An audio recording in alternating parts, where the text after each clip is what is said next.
Okay, this Hangout on air is live. This is our Saturday morning Break the Cage Now Hangout that we've been doing for a very long time. And those of you that have watched this before know that the purpose of this Saturday morning is to give you tips, tricks, tools, interviews, and opportunities to change the way you do business and the way you do your life. Today, I'm joined by an exciting friend of mine that's been the co-host for the last couple times and for the next couple times for a 5-part series aimed at business. Sometimes we do things aimed at personal transformation and breakthrough work. These are aimed at business. But, you know, a lot of what has to do with personal transformation and business actually are the same. So this is my friend Glenn Dietzel, who is joining me from his house in Canada, in Sarnia, Ontario, which is near Toronto. For those of you who don't know where Sarnia is, welcome, Glenn. Thanks, Colin, and welcome to everybody that's joining us today. Exciting. So the 5-part series we've been doing was something I called F.U.P, which was an acronym for fear, uncertainty, and procrastination. And I named it the Albatross of modern business, or the Albatross of small business, both. And the reason is because fear, uncertainty, and procrastination play such an important role in deciding whether or not we move forward effectively in our businesses. Today is the number 3. The first one was talking about the concept of F.U.P, fear, uncertainty, and procrastination. Last week we talked about fear. Today we're going to talk about uncertainty, and we're going to deal with it in 3 parts. The first part is, what is it? What are the symptoms of uncertainty? The second part, I got to get my little agenda up. The second part is what are the consequences surrounding uncertainty? And number 3, of course, is what you can do about it, since it wouldn't do any good to talk about it if we didn't help you fix it. So we're going to do all of that today. Glenn, first question for you. If I say uncertainty, I know one of your favorite things to talk about is overthinking and stuff like that. But if I say the word uncertainty in connection with business, and it being a barrier, what are the first things that pop to your mind that you would think would be helpful for this discussion?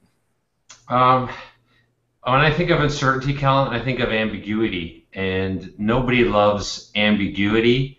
I know I don't like ambiguity. I know you don't. Nobody likes ambiguity, and when there's ambiguity, it's like there's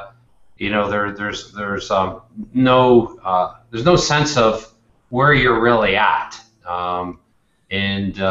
That would be, I think, to answer your question, ambiguity is probably my best synonym for uncertainty. So ambiguity means we kind of don't know what's going on. So what are the symptoms of ambiguity or uncertainty? And again, we're talking about with respect to business, your business, my business, anyone's business, your clients. Mm-hmm. What are the symptoms that we're suffering from uncertainty or ambiguity? What does that look like? Yeah, well, I can tell you personally, when I've been in an ambiguous state, and certainly I can tell you that, so not just experientially myself, but from others today, and others who deal in the counseling realm, with business owners, with just anybody today. One of the first things that I think of is sleeplessness. People worrying, waking up at night, a sense of lack of purpose or a sense of questioning one's purpose in life. I think one of the greatest problems or consequences that I see today is this kind of nebulous fear that really can't be addressed. I know a lot of my friends who are in counseling and that kind of field in the area of psychology, and psychiatrists would say that this kind of nebulous fear today, people really, they can't really pinpoint what the fear is, but they know they're scared, and they're not really scared of what. So that nebulous fear, I'll just refer to it as, I think, it is certainly to answer your question, a consequence. I also think too much information today. I think a consequence of this kind of ambiguity or uncertainty is a result of too much information, and people just starting to take in so much information. There's really no systematic approach to using it to further themselves and further their cause or their purpose or what they're meant or designed to do here in this world. So I really like the fact that you raised the issue of too much information. One of the interesting things is, we named our sort of life now as the information age some number of years ago, a few decades ago, moving out of industrial or post-industrial or whatever it was before that. But the idea was that we now have information, and with the speed and depth of the internet, we have all the information in the world, essentially, available in an instant's notice. And I don't think that helps. I don't think it helps with analysis. I don't think it helps with decision making. And I do totally agree. It contributes to what you're saying, which is I don't know what to do, because no matter what we find online or talking to people, we're going to get disagreeing and contradictory opinions without any definitive sense of finality or a structure to create a definitive sense of finality. Right. So we're buried in noise with no tool or capability of sorting the noise out, and no guidance about that. And I love the fact that you raised some health and personal things. Sleeplessness, lack of being able to get focus, and a sort of a nameless fear. How many business people that you talk to, either as prospects or clients, do you talk to percentage-wise that have either or both of the trouble sleeping or this fear of something? Are you asking me to quantify that? Yeah, I'm just wondering, is your experience, is that a lot? It's a lot, most definitely. I talk to a lot of business owners, Kellen, like you do, and the one thing that just about every business owner talks to me about is lack of sleep, or staying awake at night and worrying about whatever aspect of their company. Could be something internally, could be something externally, could be something that's in their control, and could be something that's not in their control. But I definitely see sleeplessness.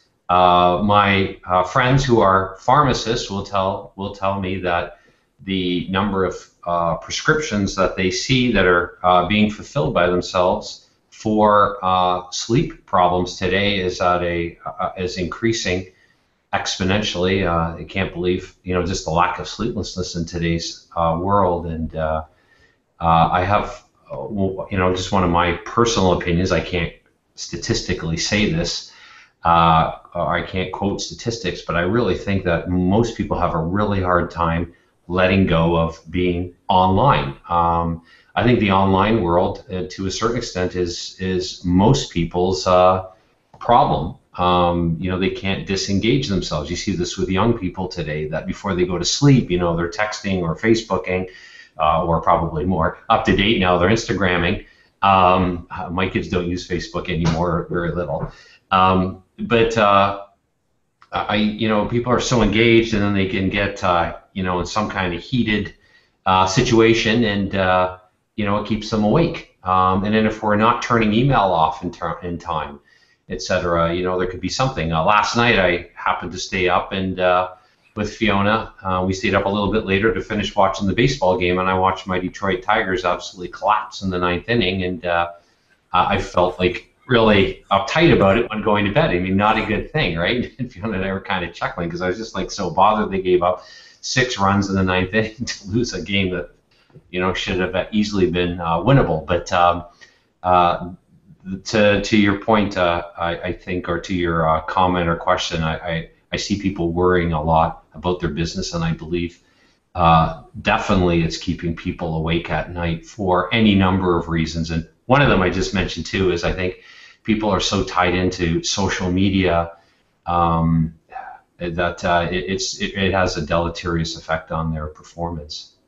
So I love every single one of those points, and the personal examples are really powerful because, you're a business mentor, so am I. We help businesses, and often people think of that as just telling people the latest strategy or a new approach to using social media or some other online approach, email, social media, whatever it is, to capturing business, to I can't think of the right word, lead people along in a sales process. Nurture is what I was looking for. Right, nurture people in sales process and everything else. But it's all with these online tools. And what you're saying is, and I agree with you, and it is part of the mentoring that I know you do and that I do, that it isn't just about how to use these things in the best way. It's appropriateness. And especially when we can't unhook from them. How much, so I have a question. Worrying and ambiguity is one of the pieces of uncertainty, and we're going to move on to a couple other pieces in a minute. But I want to do one more thing about worrying and uncertainty. In your experience, and this is a question, I realize I haven't statistically looked anything up either. This is just your reflections in your business. How much do you think people worry about stuff they can do something about versus stuff they can't? Well, and that's a good question. I find a lot of people really can't name their problem specifically. So if you can't name your problem specifically, then it's hard to define what the real issue is, right? What the real symptom is. And you know what the consequences are because you can feel it, but including lack of imagination, etc. But if you don't really know what is causing something, it's really hard to know what to do about it. So I think a lot of people struggle with that. I think a lot of people think they know their answer, but their answer it's kind of that cause and effect problem. Let me give you an example, Kellen. Fiona and I had, for those of you who don't know, my wife, her name is Fiona. This is actually our anniversary weekend. Well, it was this past week, but we are actually hitting the road here after our call today. But Fiona was telling me the other day, she said, Glenn, she said, how many successful business people, really, she said, truly successful business people use social media and can be involved in social media on an ongoing basis? And I said to her, that's a really good question. She said, true business owners really probably don't have time to use all these tools. And if they're using them, they have somebody else using them in their company. And I say this, Kellen, because I see a lot of people today saying, okay, I got to use social media. And they're spending so much time on social media that could be, by using social media, it's kind of like opening up and constantly opening up and opening up a bigger world and this going on, and oh, I could be doing this, and all of a sudden, what you thought was the root problem in business of not using social media could become the cause of unearthing a problem that becomes bigger. So your question is a difficult one to answer, and it really I believe in really spending some time and engaging ourselves in what we really want to be doing with our business, or if we're starting up in business, realizing the difference between tools and strategies, and realizing there are thousands of different tools that we could all be using in business, especially in today. There is no way that anybody can do that unless you have a solidified team within your company. So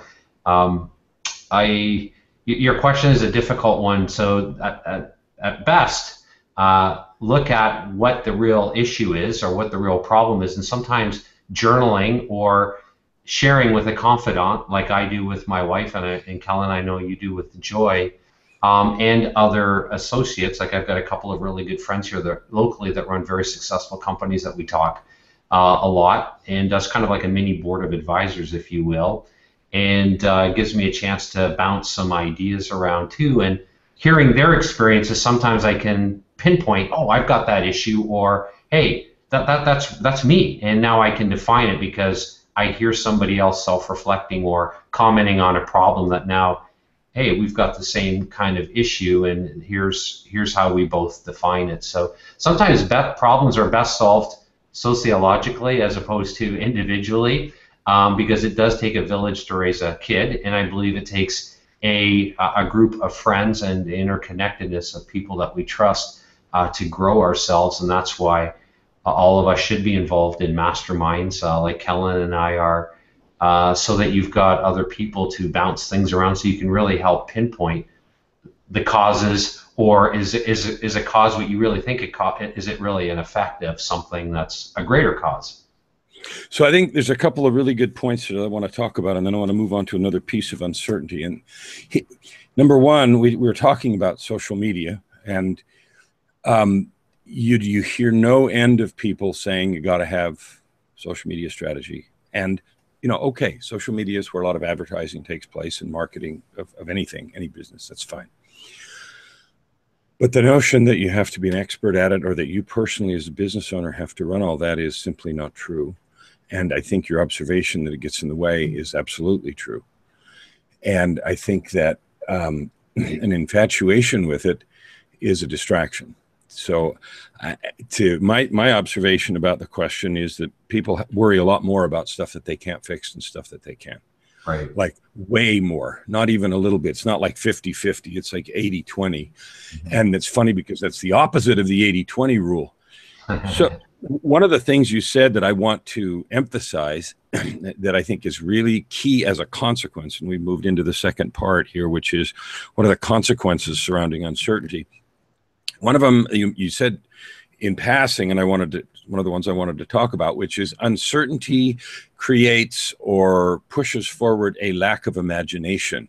Mm. And the lack of imagination, I think, is part of this information overload. We keep thinking that if we go to enough conferences, listen to enough gurus, buy enough products, dig enough online, we're going to find the answer to something. And first of all, there's no such thing as the answer to most of the problems. There is an approach that we can try to see if it's effective or not, that we can tweak for our individual circumstances, and ultimately we will discover an answer that works for us. Okay. But I think the feeling that if we go somewhere, ask enough questions, dig enough stuff, buy enough stuff, that we'll find from externally the answer, absolutely pushes us in a direction of lack of imagination, where we fail to connect with the fact that this is our business, our idea, our contribution, our effort to solve a problem that presumably we've done the market research on and we know exists and needs a solution. So assuming that's done, we are then looking for someone else and something else to substitute for our imagination. And if you think about inventors like Edison and Ford and other people that are always talked about, it's the antithesis of what they did. Tesla and some of those that invented amazing things were, and I don't mean they never talked to anybody, but they were brain children, as it were, of their own imagination. And so uncertainty and the need, and overwhelm and uncertainty and the need to find externally the answer is like a bullet to the heart almost for imagination. And you mentioned that in passing, and I wanted to talk about it a little bit more and then ask you the question. So if I'm suffering from overwhelm and uncertainty due to excessive indulgence in online activities, and it's stifling my imagination, and I'm a client of yours, what would you tell me to do? First of all, I think that all of us need to define the areas that we feel really powerful in. It could be a place where you like to walk, a place where you like to sit and think. It could be the shower. It could be a walk on the beach. It could be a path that you love to take on a run. But I really believe that we can't get clear on how to get out of the overwhelm, the uncertainty, unless you take very decisive action. And Cal, I'm a huge believer that we can change how we think at any moment if we can change our emotional state. So one of the things that I like to do to change my emotional state is to exercise. It's been proven scientifically that if you're exercising, it's impossible to feel down. It's impossible to worry.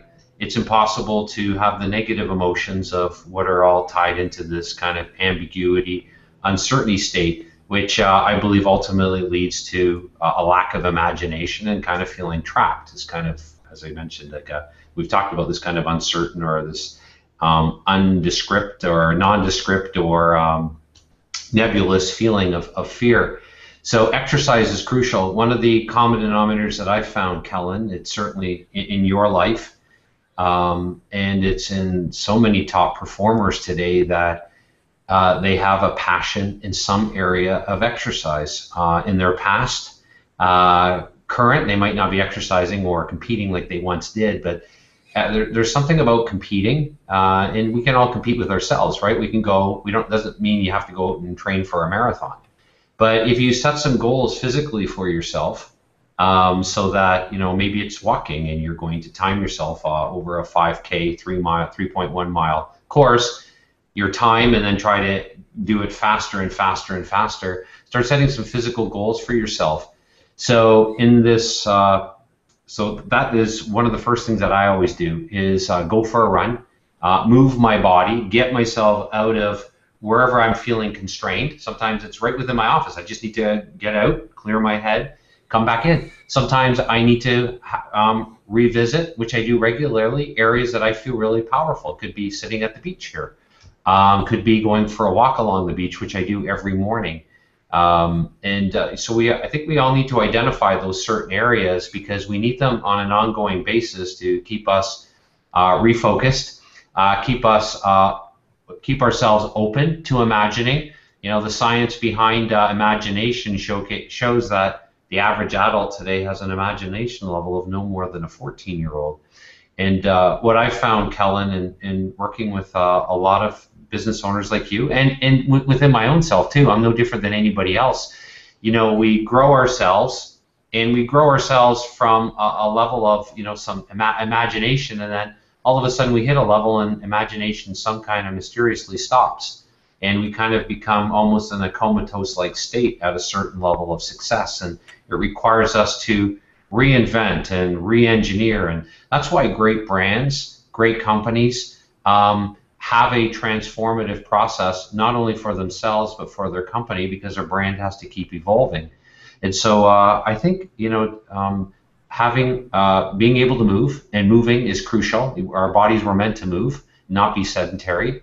When you're running a business and you're doing so many things, it's very easy to become sedentary in our lives. So movement has been crucial in my own life, absolutely.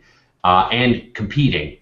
So pick something that you could compete in. It could be anything. You compete with yourself. It's great to compete with others. I love doing mud races. So it gives me a chance to compete with others when I'm not recovering from surgery like I am right now over the last almost 5 weeks now. But competing is really important. It's one of the defining attributes of successful business owners today, that they can compete with themselves, but they also have to be able to compete in a competitive environment, and we live in that today. And knowing personally where you feel powerful, and then using the last point here, Kellen, and I'll let you comment, but the last point then is to always be ready to record your thoughts. I personally like pen and paper. I have tons of pens here on my desk. I've got a set of cross pens that I use, that I like to journal. I use index cards all the time here. Here they are, tons of them, and I use them much like you do, Kellen. You do something on a bigger scope than I do. You'll use a whole desk and record your thoughts, and you'll color code them, which is really powerful. And that's a very powerful way of kinesthetically connecting with your thinking, and also opening up your imagination. I think we all need to open up our imagination every single day. And it's not going to be found by following 25 different people. It's not going to be found by trying to implement this and this and all these things that everybody's telling us to do today. It starts by really getting clear on where we want to go, how we think we're going to get there, and that's another comment. But just being comfortable with moving ourselves, and moving ourselves brings magic in terms of opening our imagination and focus. One of the things that you said that I thought was really interesting, we say running a business, and running a business, I think, is best done running. And so you talked about running. Well, the metaphor popped in my mind. You said, when we're running our business, we are sitting around. And I thought, what an oxymoron. We're running a business, sitting on our butts. And so the opposite needs to be true. I couldn't agree more. One of the core 4 things that I teach when I coach people. And there's so much overlap between personal transformation and the kind of transformation that needs to happen to run an effective business. Involves exercise and movement. And like you, I do, something I call a core 4, which is a set of exercises, not only physically but spiritually and with respect to relationships and business every morning, the minute my feet hit the floor. Yeah. A lengthy piece of exercising and meditation and reconnection is essential. And so I'll go as far as to say, if you are suffering from uncertainty, one of the easiest, fastest, and most powerful, so write that down, easiest, fastest, and most powerful things you could do right now to change that is to adopt a regular regime of physical activity and meditation first thing in the morning when your feet hit the floor. Now, there's more to it than just those 2 parts, but if you start with those 2, physically get your body in the game and get your mind and calm and quiet and in the game, it reduces the connection to the distractions. It increases your internal awareness and magnifies your imagination. And it also takes the only instrument you have, which is your body and its intimate connection to your mind, your spirit, and your imagination, and strengthens that in a way that is powerful, because you're caring for this instrument, this vehicle, this temple, this container that you have that is the instrument of your execution. And so exercise and meditate to start with is a ritual that you can start today. It will reduce your uncertainty, it will reduce your anxiety, and will reduce and bound the level of that nameless, shapeless fear that Glenn was talking about, which I totally agree. We have it, I have it, he has it, we all have it some, and it's a question of what to do about it. It's a question of taking the initiative, because one of the things you lose when you lose your imagination is you diminish your willingness to take initiative. So the last piece I want to talk about, we've got about 3 minutes left here, and we're going to let Glenn go party for his anniversary weekend. I'm enjoying this, by the way, Colin, so this is great. Good. So number 3, we've already been talking a little bit, and I just gave you one thing, is what can you do right now? Well, the first thing you can do right now, I said that, start a regime today of exercise and meditation that start your morning every day, 20 minutes, 30 minutes of each, or 15 minutes of each, whatever you can choose to do. And guess what? If that means you have to get up earlier to fit it into your schedule, so what? Do it anyway. And that's just how I feel about it, that strongly. The second thing, and I'm going to ask Glenn for some comments about this, is change your initiative threshold. And what I mean by that is there are certain times that you're willing to take initiative, meaning you're willing to start something. Often our initiative threshold has gone up so far that we're not willing to take initiative until things are a disaster, till things are falling down around us and stuff has happened. If you lower your initiative threshold and train yourself to become willing to take initiative on things, whether it is thinking about how to solve a problem, whether it's going to the places of power that Glenn talked about, or other actions that you can take to test even about solutions and different things that you can do about activities you want to move forward in your business or problems you want to solve. But lower your initiative threshold. That is a really powerful visual image that you can take, lowering what it takes around you before you're willing to take initiative and try stuff. I think it will also be something you can do right now that will address uncertainty, the fear, and the barrier to action. Glenn, do you have any thoughts you want to put in about initiative and its effect on us? Ambiguity it's a two-sided coin or a double-edged sword. We kind of looked at it negatively, but on a positive side, you've got to be comfortable with a little bit of ambiguity, because you can't control everything, kind of like what Kellen has already mentioned and alluded to. So strategy on the fly, that is just one of the concepts that I just have abided by. Strategy on the fly means you don't know everything. You will never know everything. But at the end of the day, you've got to move forward. And that's going to be into a realm of ambiguity. So there is a positive place for ambiguity and that's in the area of calculated risk. If you don't want any calculated risk in life, stop living. Maybe to a certain extent, there's little or smaller calculated risk by having a job, but as a business owner, we've stepped into that realm. So you need to be comfortable with that strategy on the fly. Definitely celebrate each success that you have every single day. I do it all the time. I write them out all the time. Make sure you do that. As Kellen's mentioned and I've mentioned, definitely physically start writing. Writing is the doing part of thinking, and it's a great kinesthetic way, an exercising way of engineering your mind, and really touching the void, if you will, of imagination, and beginning to put some concrete steps. So as you're journaling or self-reflecting, put some actionable steps that are going to move you forward. Make a list of your talents. I do this a lot. Sometimes when I'm feeling brain dead, it's not a time to do it after a busy day at the end of a week, but revisit the balance sheet that we all have of our unique talents that we bring that you wouldn't normally see on a company's ledger. So do that. I alluded already, create your own board of advisors. Find a couple of people that are going in the direction that you are, that aren't naysayers, that are really engineering something amazing in their lives that you're attracted to, and meet them for coffee. Be a person of resource to them.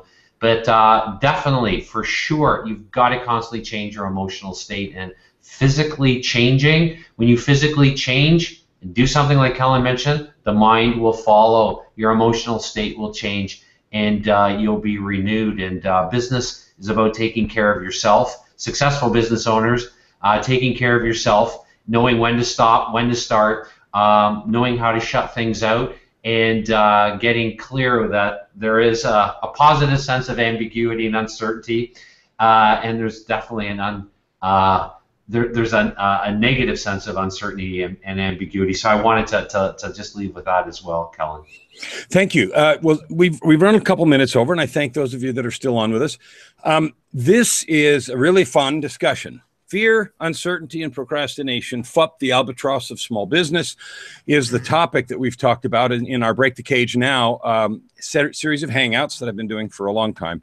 Thank you for being with us today. Today was uncertainty. Next week, we're going to do procrastination as the P part of F.U.P. And then the fifth one will be sort of a prescription. So we're going to do the fifth week as kind of, okay, now that we've talked about each of these problems individually, we're going to create some prescriptions for small business moving forward in the arena of F.U.P, how to avoid, how to engineer around them, and sort of put into practice the habits that we've done. So thank you for joining me today, Glenn.